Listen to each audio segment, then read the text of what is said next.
On the night of 8th of August 1963, a train carrying millions in cash suddenly stopped in the middle of nowhere. No explosion, no gunshots, just silence. Within minutes, more than £2.5 million vanished, gone, without a trace.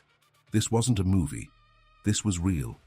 A group of criminals pulled off one of the most perfect robberies in history.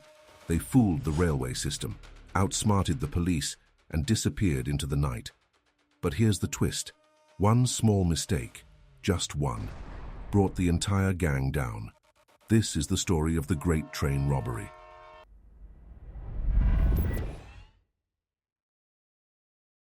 On the night of 8th of August 1963, a Royal Mail train was travelling from Glasgow to London.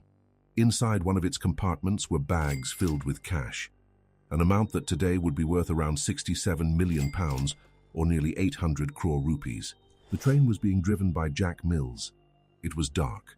The speed was high. Then suddenly, a red signal appeared ahead. This was unusual. At that specific place and time, a red signal didn't make sense. Still, following protocol, Jack Mills applied the brakes and brought the train to a stop. For a few moments, everything went silent. But behind that silence, a perfectly planned crime was about to unfold, a robbery that would later be known as the Great Train Robbery. It sounds like something out of a movie, but this actually happened in real life. A group of criminals executed a detailed plan and stole millions from a government train. And the most shocking part, not a single bullet was fired. This story didn't begin that night. It started months earlier. A group of well-known London criminals came together to plan something big. Leading them was Bruce Reynolds, the mastermind behind the operation. He had received secret inside information from an unknown security officer within Royal Mail. According to this tip, a special coach called HVP, high-value packages, regularly carried huge amounts of cash between Glasgow and London, and on a particular day, that coach would be loaded with an unusually large amount of money. But there was one problem. None of them had any experience robbing a train, so they brought in another gang, known as the South Coast Raiders, experts in such operations. Slowly, the group grew to more than 15 members. Their plan was simple: stop the train, take the cash, and disappear, without violence. But the execution was anything but simple. It required months of planning. On 7th of August 1963, at 6:50 p.m., the train left Glasgow Central Station. Its destination was London Euston Station, where it was expected to arrive early in the morning. The train had 12 coaches and more than 70 postal staff on board, sorting mail during the journey. This was no ordinary train. It was designed to collect and deliver mail without stopping. As it passed stations, mailbags were exchanged using a moving system. Everything seemed normal, but the most important coach, the HVP, was not yet attached. That coach was added later, and it carried large amounts of cash. Normally, these coaches had security alarms, but on the day of the robbery, the alarm-equipped coaches were out of service, so a reserve coach without any security system was used. This crucial detail was already known to the robbers.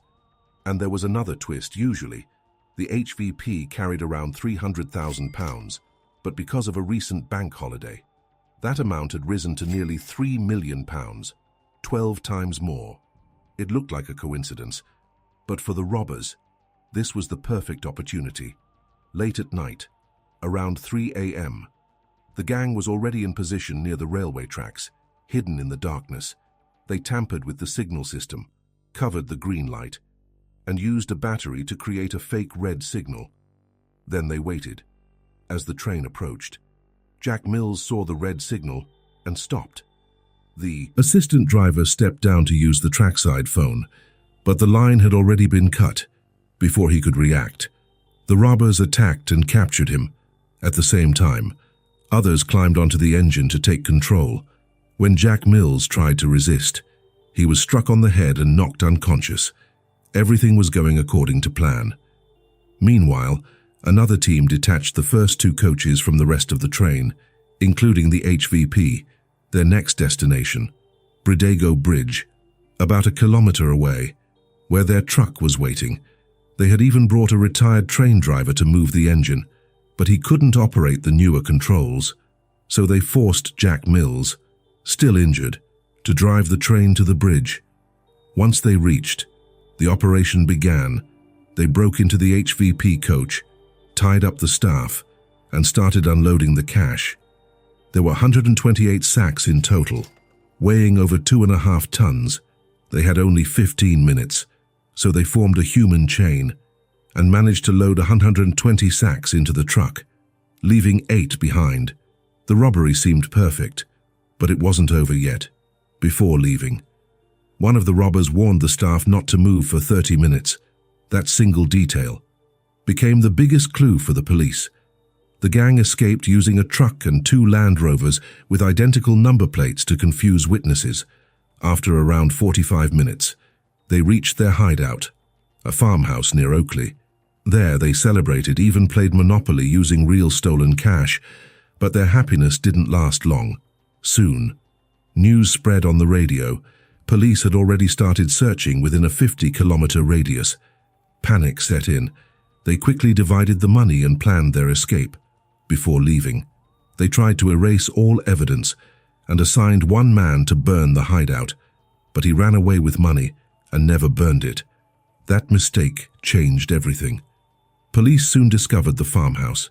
Inside, they found crucial evidence, including fingerprints left on the Monopoly set. Using criminal records, Scotland Yard identified the gang members. Within days, 14 out of 16 robbers were arrested. Only 2 managed to escape, including the mysterious insider, whose identity remains unknown even today. The court later declared this the robbery of the century, and most of the criminals were sentenced to 30 years in prison. Bridego Bridge became known as the Train Robbers Bridge, and Jack Mills, the driver who was attacked that night, never fully recovered. He couldn't return to work and passed away a few years later. A story that felt like a movie, but was completely real. And just like that, one of the most perfectly planned robberies came to an end. A plan built over months was ruined by one small mistake.